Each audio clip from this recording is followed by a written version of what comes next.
इस important video को अंत तक देखना ना भूलें, ये बहुत ही इम्पॉर्टेंट वीडियो है।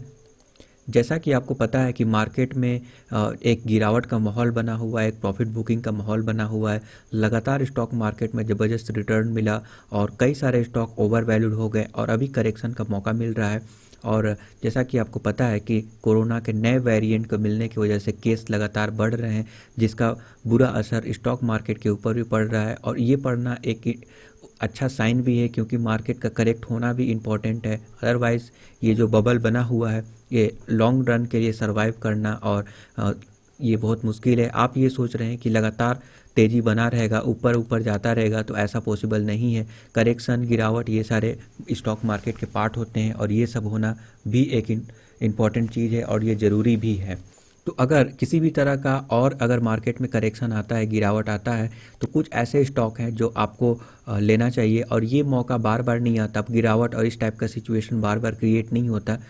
तो इसीलिए मैं आपके लिए कुछ लेवल्स प्रिपेयर किया हूँ और ये लेवल्स बहुत ही इंपॉर्टेंट है।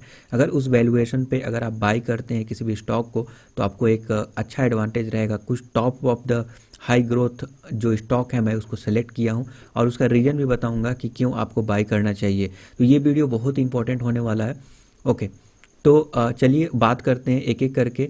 डिक्सन टेक्नोलॉजी, जैसा कि आपको पता है कि लगातार ज़बरदस्त रिटर्न दिया और किसी को इंटर करने का मौका भी नहीं दिया। हमेशा हाई वैल्यूएशन पर लगातार कई दिनों से ट्रेड कर रहा था।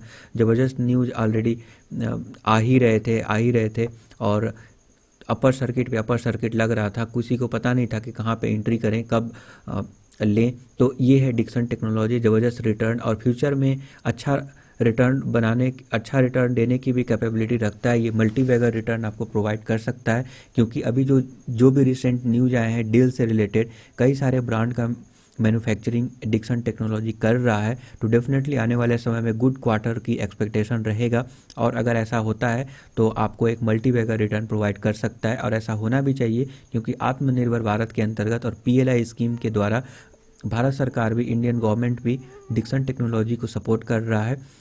तो डेफिनेटली ये स्टॉक जो है आने वाले समय में बेहतरीन प्रदर्शन करेगा। और मैं आपको बता दूं कि मोस्ट ऑफ द स्टॉक अभी भी हाई वैल्यूएशन पे हैं, मार्केट के करेक्शन पर भी हाई वैल्यूएशन पे है। इसका एक रीज़न है, क्योंकि अच्छे स्टॉक ही हाई वैल्यूएशन पे रहते हैं। इसका मतलब ये नहीं है कि हाई वैल्यूएशन है तो आपको नहीं लेना चाहिए, आप ये ना सोचें। ओके, अगर मार्केट में तेज़ी आएगा तो सबसे पहले यही स्टॉक फिर से अपर सर्किट लगाएंगे। ओके, तो चलिए डिस्कस करते हैं। तो पहला चीज़ डिक्सन टेक्नोलॉजी में हो सकता है रिवर्सल हो जाए। करंट लेवल पे अगर आप बाई करना चाहते हैं तो इट्स ओके। ओके, बट अगर एक ऐसा लेवल है 3200 से 3300 के बीच में, अगर ये आ जाता है बाई चांस, मान लीजिए ये आ गया, तो मुझे लगता है कि बहुत ही फेयर वैल्यूएशन पे मिलेगा। हालांकि 500% वो अब गया है तो आप एक्सपेक्ट नहीं करेंगे कि अब 100% नीचे जाएगा तो लेंगे। ठीक है, शानदार स्टॉक है, अपने प्राइस को जस्टिफाई करता है। ओके, तो अगर 3200 से 3300 के बीच में अगर ये आता है तो आपको एक्यूमुलेट करना चाहिए मेरे हिसाब से। ये बेहतरीन स्टॉक है, करेंट लेवल पर भी बाई कर सकते हैं, नो इशू। ये सारे स्टॉक आपको एंट्री करने का मौका नहीं देते हैं, बट अभी डाउन ट्रेंड चल रहा है।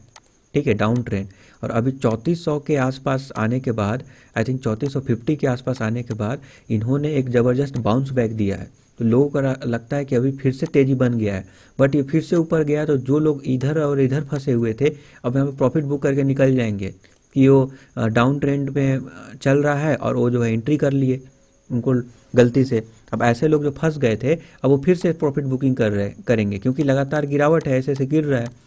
अब कुछ लोग इधर एंट्री किए हुए हैं, अब ज़बरदस्त तेज़ी मिला तो ये सारे लोगों को लगता है कि नहीं अभी निकल जाना चाहिए, ख़राब स्टॉक में इंटर कर गए तो अब यहाँ पे प्रॉफिट बुकिंग करेंगे वो, तो फिर से स्टॉक नीचे जाएगा। और इस तरह से मुझे लगता है कि अगर अच्छे से अगर अपर सर्किट लगाएगा तो I think it's okay, it's another thing. But अगर ये वैल्यूएशन अगर मिल जाए ना तो बेहतरीन है, ये बेहतरीन है। Now Deepak nitrite one of the most important stock, और अगर इसका कंपाउंड प्रॉफिट ग्रोथ अगर देखेंगे तो शानदार है। ग्राउंड लेवल पे इतना बेहतरीन प्रदर्शन कर रहा है दीपक नाइट्राइट, तो डेफिनेटली स्टॉक में तो अच्छा परफॉर्मेंस रहेगा ही रहेगा। ओके, तो दीपक नाइट्राइट को किस प्राइस रेंज में आपको बाय करना चाहिए? आपको मैं जो ये प्राइस बता रहा हूँ, आपको जस्ट जीटीटी ऑर्डर या फिर नॉर्मल ऑर्डर आप लगा कर रखिए। हर दिन सुबह, हर दिन मार्केट क्लोज होने के बाद एक ऑर्डर लगा दीजिए, ताकि अगर ये हिट हो जाए ना तो बेहतरीन है, अच्छा वैल्यूएशन पे मिल जाएगा। दीपक नाइट्राइट 1450 इसके आसपास प्राइस आने के बाद हमेशा बाउंस बैक किया है, तो मुझे लगता है ये सपोर्ट अच्छे से काम करेगा। 1450 के प्राइस रेंज पे आप चाहें तो दीपक नाइट्राइट एक्यूमुलेट कर सकते हैं। ये फेयर वैल्यूएशन मेरे हिसाब से माना जाएगा और बेहतरीन है। इस स्टॉक को 1450 में आप बाई कर सकते हैं। छोटे से स्टॉप लॉस लगाना चाहते हैं तो लगा सकते हैं, थोड़ा सा छोटा स्टॉप लॉस लेकर आप इस पे बाई कर सकते हैं। ओके, आप अपने हिसाब से, अपने रिस्क कैपेसिटी के हिसाब से रखें, इतना भी कम ना रखें कि स्टॉप लॉस हिट हो जाए, क्योंकि लॉन्ग टर्म के पॉइंट ऑफ व्यू से ले रहे हैं तो ये इंपॉर्टेंट है।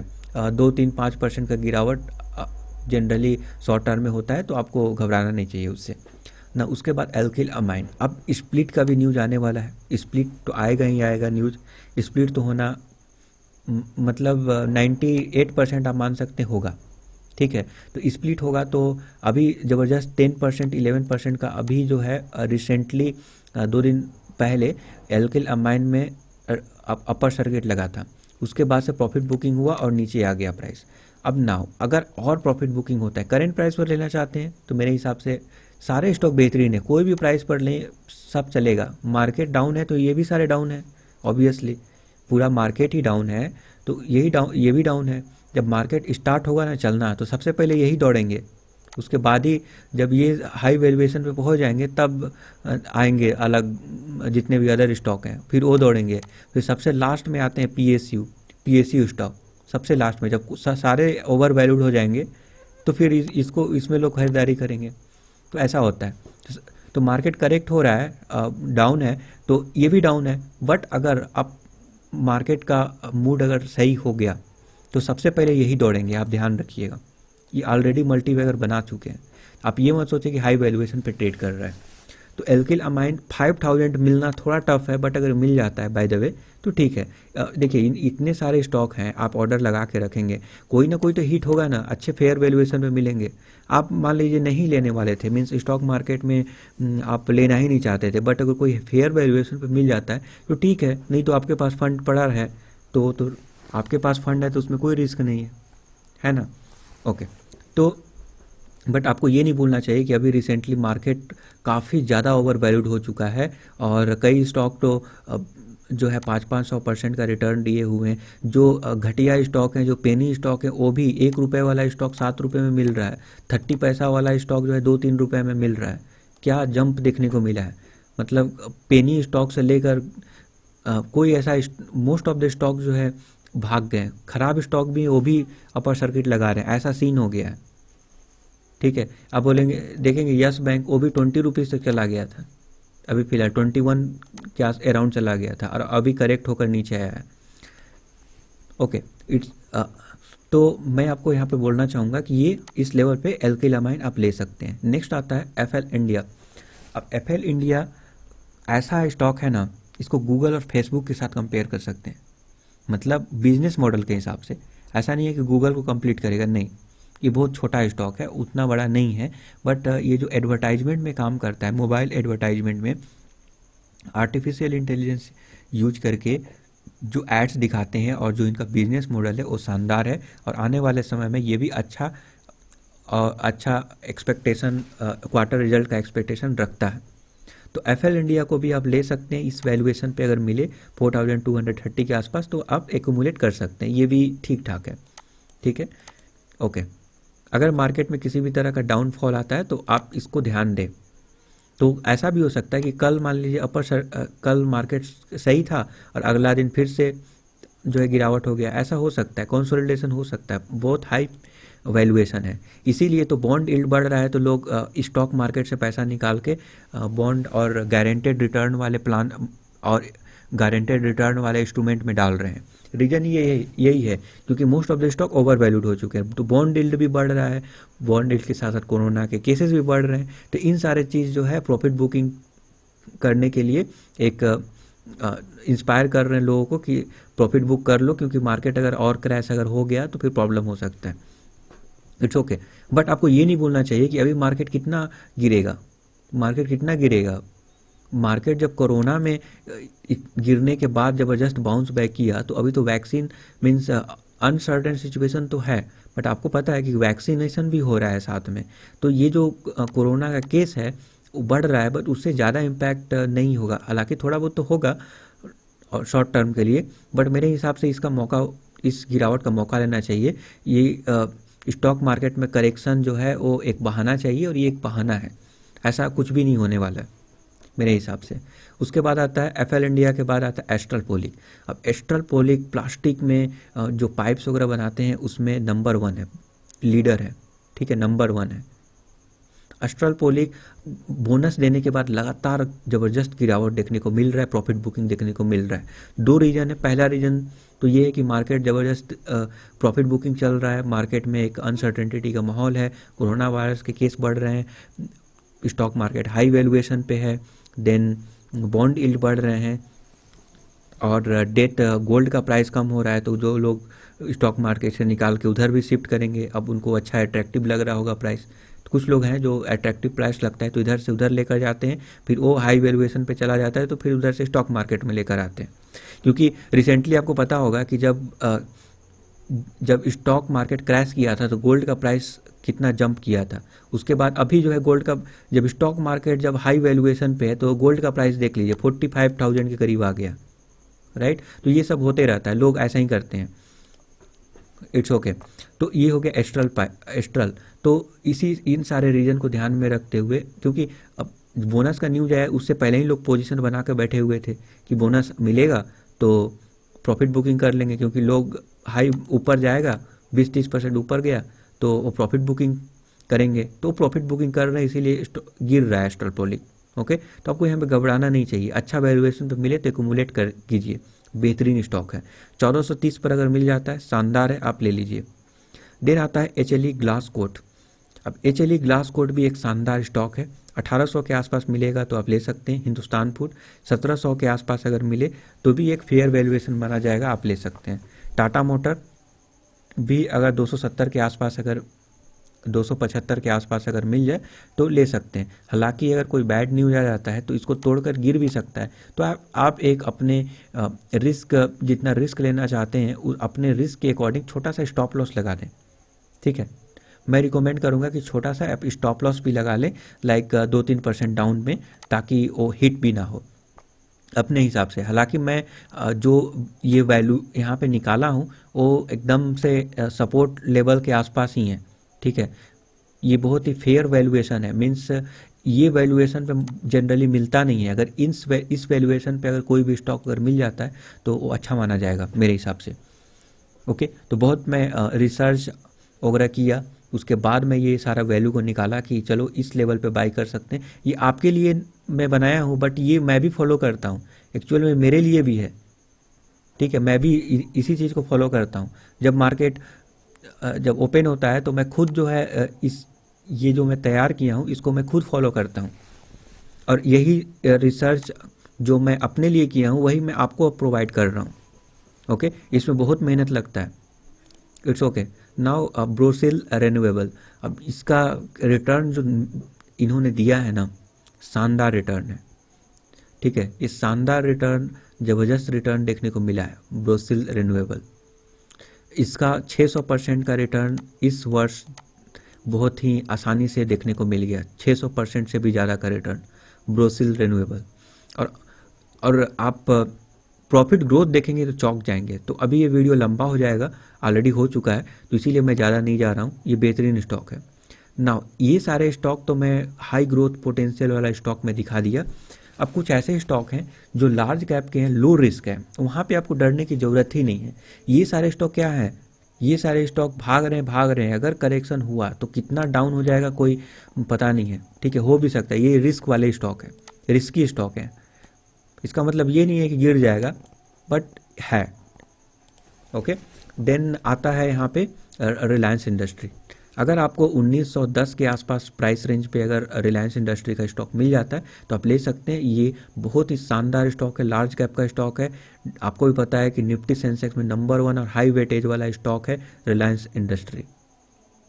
रिसेंटली फ्यूचर रिटेल के साथ जो डील हुआ है रिलायंस इंडस्ट्री के साथ, उसके वजह से यहाँ पे रिलायंस उसका प्राइस में थोड़ा प्रॉब्लम चल रहा है, अप्स डाउन्स अनसर्टेनिटी का सिचुएशन आ गया है। बट डेफिनेटली अगर इस वैल्यूएशन पे 1910 के आसपास अगर मिले तो मेरे हिसाब से आपको एक्यूमुलेट स्टार्ट कर देना चाहिए। तो रिलायंस इंडस्ट्री 1910 में आराम से आप बाई कर सकते हैं। उसके बाद आता है TCS। नाउ अब अभी तो मौका है, TCS और जितने भी IT कंपनी है, जितने भी IT कंपनी है, क्वार्टर का रिजल्ट आना बाकी है, ठीक है। तो क्वार्टर का रिजल्ट अगर आएगा तो ये सारे स्टॉक भागेंगे। अब कोविड का सिचुएशन अगर हो रहा है तो जैसा कि आपको पता है कि सारे काम तो ऑनलाइन होते हैं, और ऑनलाइन जो है ऑनलाइन IT कंपनी मेंटेन करते हैं साइट वगैरह को, तो इनको एक एडवांटेज मिलेगा, एक बेनिफिट मिलेगा। तो इन सारे स्टॉक में एक जंप देखने को मिल सकता है। और अगर इस वैल्यूएशन पे लेते हैं, और अभी क्वार्टर का रिजल्ट भी आने वाला है, क्वार्टर का रिजल्ट जैसा कि एसेंचर के बारे में पता है, ज़बरदस्त ग्रोथ का पोटेंशियल दिखाई दे रहा है, उसी टाइप से TCS, इन्फोसिस और SCL में भी ज़बरदस्त पोटेंशियल देखने को मिलेगा। क्वार्टर रिजल्ट आएगा तो स्टॉक में ज़बरदस्त तेज़ी देखने को मिलेगा। लोग करते क्या है ना कि जिस दिन रिजल्ट आता है उस दिन प्रॉफिट बुकिंग कर लेते हैं, तो स्टॉक गिर जाता है TCS, क्योंकि लोगों को पहले ही से पता है कि TCS जो है, इन्फोसिस, SCL, ये सारे जो स्टॉक हैं ये ऊपर ही ये तो अच्छा ग्रोथ तो दिखाएगा ही, ठीक है। 12-13% का ग्रोथ सालाना ये आराम से दिखा देता है। तो सबको पता है लार्ज कैप में लो रिस्क है और इतना ग्रोथ बेहतरीन है। तो सबको पता है कि ये सारे जो स्टॉक हैं वो अच्छा प्रदर्शन करेंगे, क्वार्टर रिजल्ट अच्छा दिखाएंगे, तो लोग पहले से ही पोजीशन बना के रखते हैं। और जिस दिन आप नोटिस करेंगे कि जिस दिन रिजल्ट आया होगा उस दिन गिर जाता है स्टॉक। क्यों? क्योंकि लोग प्रॉफिट बुकिंग करते हैं, उसके बाद लगातार गिरावट में ही रहता है। तो TCS, इन्फोसिस, देखिए TCS में ये लेवल में 2900, हालांकि ये आना मतलब मार्केट में अगर सेंटीमेंट अगर निगेटिव अगर हुआ तभी ये आ सकता है, ओके। बट ये जो वैल्यूएशन मिलेगा, अगर इसमें अगर इस वैल्यू पे अगर TCS मिल जाता है तो आप आंख बंद करके ले लें। इसमें लो रिस्क है, ये सारे स्टॉक बेचने वाले स्टॉक ही नहीं है। आप बात को समझिए, आप अपने जनरेशन को आप ट्रांसफ़र कर सकते हैं। अगर अच्छा प्रदर्शन रहेगा तब बेचेंगे जब फंडामेंटल में प्रॉब्लम आएगा। इनके पास इतना कैश रिजर्व है, कोई इशू ही नहीं है। तो ये सारे स्टॉक हमेशा आप एक्यूमुलेट करने का जो है सोचें। और बहुत सारे लोग अपने रिस्क के अकॉर्डिंग 60 to 80% जो है अपना पोर्टफोलियो लार्ज कैप में सबसे ज़्यादा लार्ज कैप स्टॉक में ज़्यादा डालते हैं, क्योंकि रिस्क बहुत कम होता है। बट ये सारे स्टॉक है अच्छा रिटर्न देगा, बट रिस्क ज़्यादा रहता है एज़ कम्पेयरली, ओके। तो ये हो गया TCS। ये भी है, ब्रोसिल भी है, एक्चुअल में ये मैं सेपरेट कर दिया हूँ, इसको ऐसे लीजिए, ओके। तो उसके बाद आता है इन्फोसिस, 1250 में मिले, एक्यूमुलेट कर दीजिए, शानदार स्टॉक है और TCS से ज़्यादा ऊपर भागेगा। और मेरे हिसाब से TCS अगर इसका प्राइस 34,000 या 36,000 के आस 3,600 के आसपास, 3600 के आसपास अगर TCS का प्राइस चला जाता है तो TCS बोनस भी अनाउंस कर सकता है। उसी टाइप से इन्फोसिस भी, इन्फोसिस में 16-1800 के आसपास में चला जाता है प्राइस, तो हो सकता है बोनस दे दे। उसी टाइप से SCL में 1500 के आसपास चला जाएगा तो ये बोनस दे दे। SCL अगर 918 में मिले ना, शानदार स्टॉक है, आप एक्यूमुलेट कर लीजिए, ओके। करंट लेवल पे क्या बाई नहीं कर सकते? ऑफ कोर्स अभी तो मौका है बाई करने का। जब रिजल्ट बेहतरीन आएगा, तेजी बनेगा, डिविडेंड लेकर निकल जाएं स्टॉक से, ये भी कर सकते हैं आप। मीन शॉर्ट टर्म वाले जो ट्रेडिंग करना चाहते हैं। अब मार्केट में अगर कुछ वो अप्स डाउन होगा तो देख लेंगे, फिर उनका और रिस्क के अकॉर्डिंग होता है। वो ट्रेडिंग कर रहे हैं तो अप्स डाउन्स लगा ही रहता है। बट जनरली ऐसा होता है कि रिजल्ट आने से पहले ही स्टॉक भाग जाते हैं। देन आता है इन्फो एज भी शानदार स्टॉक है। Naukri.com, जीवनसाथी.com और कई सारे इनके साइट हैं, तो शानदार ग्रोथ पोटेंशियल है इन्फो एज में। 4230 के आसपास के अगर प्राइस में अगर मिलता है तो एक्यूमुलेट कर सकते हैं। देन आता है HDFC बैंक। बैंकिंग सेक्टर में नंबर 1 बैंक है HDFC बैंक। उसका फ्यूचर में बेहतरीन प्रदर्शन करने की पूरा उम्मीद है। अगर आपको 1430 में अगर मिल जाता है तो शानदार होगा और आप एक्यूमुलेट कर सकते हैं। उसी टाइप से टाटा एलेक्सी, ये भी आईटी कंपनी का है, टाटा का ही है। 2500 के आसपास अगर मिले तो आप एक्यूमुलेट कर सकते हैं। ये भी एक मिड कैप का स्टॉक है और आने वाले समय में बेहतरीन प्रदर्शन कर सकता है। तो ये सारे स्टॉक है। फिर भी अगर किसी भी प्रकार का आप डाउट होता है तो आप कमेंट करके पूछ सकते हैं। Thank you for your support.